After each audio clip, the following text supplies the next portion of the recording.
তো আমি যেটা মনে করি যে উনি যা করছেন, উনার যেটা ভালো মনে হয়েছে উনি সেটাই করছে। কারণ যার টাকা পয়সা গেছে, যার অর্থ গেছে সে সেটা বোঝে, আমরা তো বুঝবো না।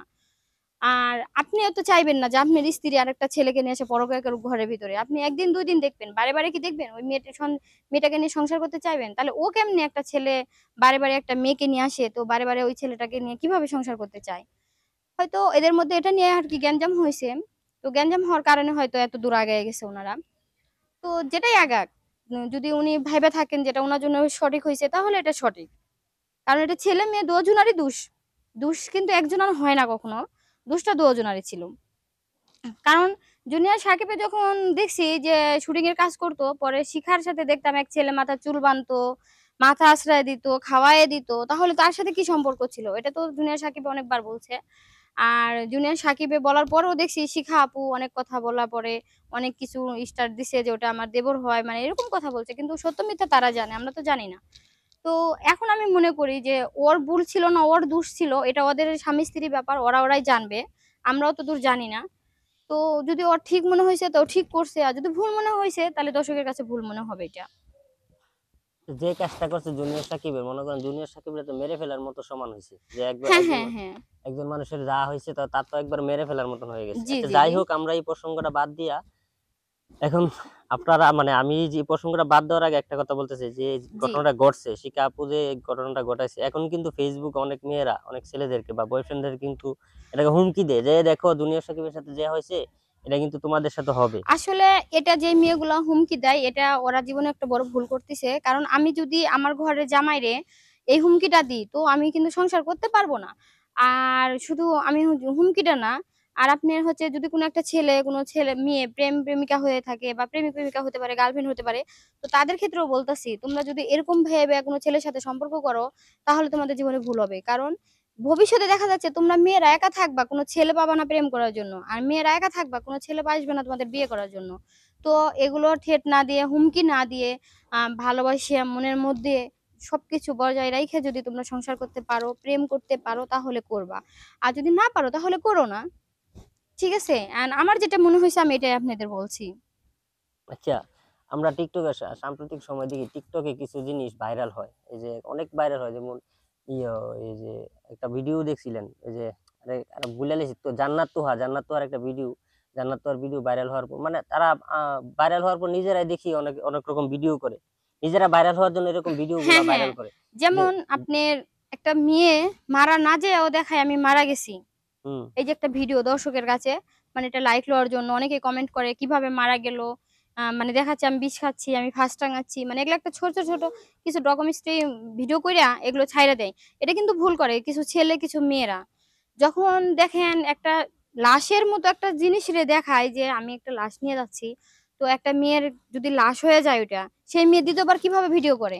না না, আমি এটা বলতেছি না, আমি বলতে চাইতেছি কিছু মানে ছেলে মেয়ে আছে তারা বিয়ে করে, এভাবে বিয়ে করে, বৈধভাবে হ্যাঁ, বিয়ে করে, হ্যাঁ। বিয়ে করার পরও দেখি টিকটকে বিভিন্ন রকম মানে ভাইরাল হওয়ার জন্য অনেক সময় অনেক রকম অনেক কিছু করে থাকে এই টিকটকাররা। টিকটকারদের বিষয়ে কি করবেন, যে ছেলে মেয়েগুলো কিছু আচ্ছা, কিছু নতুন নতুন টিকটকার ছেলে বলতে মেয়ে দেখা যায় আমরাও তো টিকটক ভিউ করি। পাওয়ার জন্য যা করে, মানে হ্যাঁ, ভিউ হ্যাঁ, হ্যাঁ। পাওয়ার জন্য দেখা যায় যে রুমের ভিতরে রুমের যা করা হয় সবকিছু শেয়ার করে, রুম বেড বেড শেয়ার করে, মানে যেই করে যেগুলা স্বামী স্ত্রী করে এইগুলো শেয়ার করে। তো ওদের আসলে নিয়ে কি বলতেছেন? আমি বলতে চাচ্ছি যে ধরেন আমি যদি একজনের সংসার করি, তো ভিউ পাওয়ার জন্য আমি কি চাবো আমার সম্মান ইজ্জত আরেকজনের সাথে বিলাই দিতে? কখনোই না। হ্যাঁ, আমি স্বামীর সাথে ভদ্রভাবে শুয়ে থেকেও টিকটক করতে পারি, দাঁড়ায় বইসেও টিকটক করতে পারি। তো আমি আমার স্বামীর সাথে শারীরিক সম্পর্ক করছি, কিভাবে করছি, ঘরের ভিতর কিভাবে খাওয়াচ্ছি, ডান্স করছি, মানে শারীরিকভাবে জড়ায় ধরছি। এগুলো যারা করে আসলে এগুলো যারা ভিউ পাওয়ার জন্য করতেছে, তারা ভিউ পাচ্ছে ঠিকই। কিন্তু সমাজের চোখে তারা কি হচ্ছে? সমাজের চোখে কিন্তু এক নম্বরে খারাপ হয়ে যাচ্ছে। কারণ তাদের সামনে না বলুক, আড়ালে কিন্তু সবাই বলবে যে এই যে এগো ভিডিও কিন্তু এমন দেখছি, এমন তাকে খারাপ ভিডিও করছে আর জামাই, ওর জামাই বউ এরকম ভিডিও করছে বা শারীরিক ভাবে ইয়া করছে, ঘরের মধ্যে কেমনে চলাফেরা করে সেগুলো দেখাচ্ছে। আসলে এগুলো কিন্তু ঠিক না। তো যাদের আমি বলি যারা তোমরা এরকম সংসারের সবকিছু স্বামী স্ত্রী হও বা গার্লফ্রেন্ড হও, এই যে জড়াই ধরে ভিডিও করে করে ছাড়তিছো, যখন আবার জামাই চলে যাচ্ছে তখন আবার ছেক ভিডিও ছাড়িয়ে দিতেছো, আবার যখন জামাই আসে তখন মানে রোমান্টিক একটা ভিডিও ছাড়তিছো, কিন্তু তোমরা কি ভাবতিছো তোমাদের যে কমেন্ট গুলো করতিছে তাতে তোমরা কমেন্টের মধ্যে খারাপ ভাষায় আবার বকাবাজি করতেছো। কিন্তু কেন? যারা কমেন্ট করতেছে তাদের কি দোষ আছে? তোমরা যে ভিডিও করতেছো তোমাদের দোষ না হলে কমেন্ট যারা করবে তাদের দোষ হবে কেন? আর তোমরা এগুলো ভিডিও করো না তাহলে তোমাদের খারাপ কমেন্ট করবে না। আর আমি যদি খারাপ ভাবে ভিডিও করি তাহলে তো আমাকে খারাপ কমেন্ট করবে। যেমন একটা সাধারণ একটা কথা বলি, যখন একটা মেয়ে রাস্তায় চলাফেরা করে, গলার ভিতরে যখন রুন্নাটা পেঁচায় যায়, আর যদি রাস্তা দিয়ে কোনো রিক্সা যায়, যদি বলে "ইস, মালটা ভাল লাগতেছে", কথাটা মাইন্ডে নিয়েন না, আপনারা কেউ বলবে মালটা ভাল লাগতেছে, দুষ্টা কার হবে, মেয়েটার নাকি ওই রিক্সাওয়ালার? দুষ্টা কিন্তু মেয়েটারই হবে, কারণ সে যদি ভালোভাবে রুন্নাটা নিয়ে যাইতো তাহলে কিন্তু রিক্সাওয়ালা বলতে পারতো না যে মালটা কি যাইতাছে। কারণ সে 10 বার ভাইবে বলতো যে না, এই মেয়েটা ভদ্র আছে, রুন্না ভালোভাবে নিয়ে যাচ্ছে। আর ওই যে একদিকে রুন্না নিছেন, একদিকে সব দেখাচ্ছেন, তো এটার জন্য তো যে কোনো রিক্সাওয়ালা কেন, যে কোনো রাস্তার লোকজন বা যে কোনো শ্রমিক দর্শক সবাই এটাকে হলো আপনার চায়ে দেখবে, কারণ তুমি দেখানোর জন্যই ওটা রাস্তায় বের করছো। আর যদি তুমি ভদ্রভাবে চলাফেরা করতো তাহলে করে এরকম হইতো না। গলার না, তুমি বুকের না গলায় নিয়ে ঝুলবা, আবার কেউ কিছু বললেই বলবা তাদের ঘরে মা বোন নাই। কেন? তোমরা কি মা বোন যদি হও তাহলে সেভাবে ভদ্রভাবে চলাফেরা করো। কেন এইভাবে চলাফেরা করতেছো? আর এইভাবে চলাফেরা করো দেখেই তো তোমাদের জন্য ছেলেরা নষ্ট হয়ে যাচ্ছে। কারণ ছেলেরা ওই যে বলবে যে গলার ওড়না, মা, শৈলের ওড়না গলায় নিয়ে যাচ্ছ, মাল দেখাচ্ছ, তখন তো দোষ হয় না। তো বললে কেন দোষ হবে? যার জন্য আমি বলছি যে এরকম ভাবে চলাফেরা না করে যেখানকার জিনিস সেখানেই সৌন্দর্য দেখা যায়।